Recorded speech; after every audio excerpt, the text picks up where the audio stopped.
I'm here with Amy, and Amy has been using the NeoGenesis brow and actually the lash, but we're going to be showing you before and after. Her brows have grown in quite a bit. They used to just taper off from here, and she couldn't see them anymore.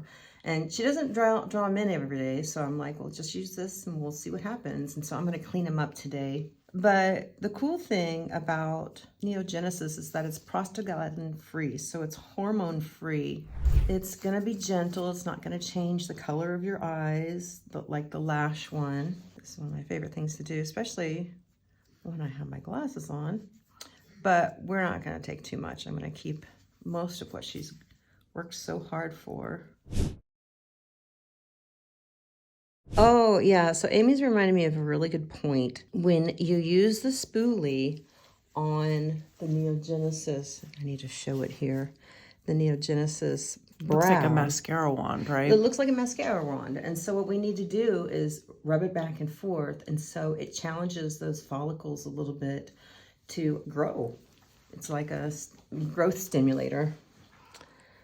And it does work. And it also sort of unearths dormant follicles and challenges them to grow too. So it's a nice little trick to get eke out some extra growth. So yeah, I think that's all I'm going to take today.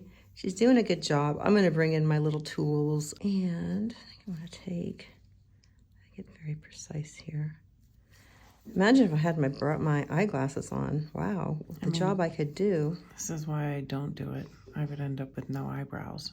And she's worked so hard for this extra growth. I'm not going to make them perfect. Besides, Amy's a little bit of a tomboy, and if I get her brows like on point, on fleek, she might be a little pissed at me. So I like to do brows according to people's personality. But yeah, I think those are things we don't talk about. Like, well, I have talked about it, microneedling into the hairline, microneedling over your brows to get growth.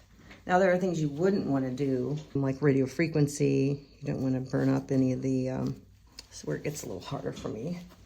And normally I'll do this, but hopefully y'all can still see where we're just kind of stopped growing, because that's what happens when we get older. They just sort of peter out, the brows. They require a little bit of maintenance. Stuff that came so easy to us when we were young, in our 20s.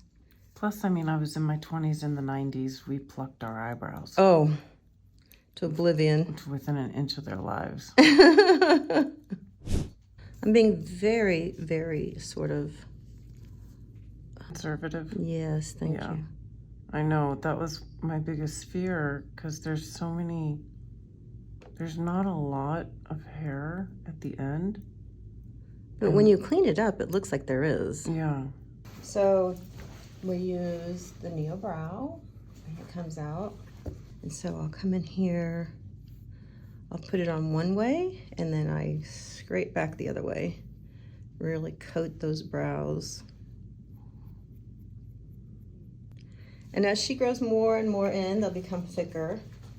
But just that secret of, coating the brows, and then doing a little backwards.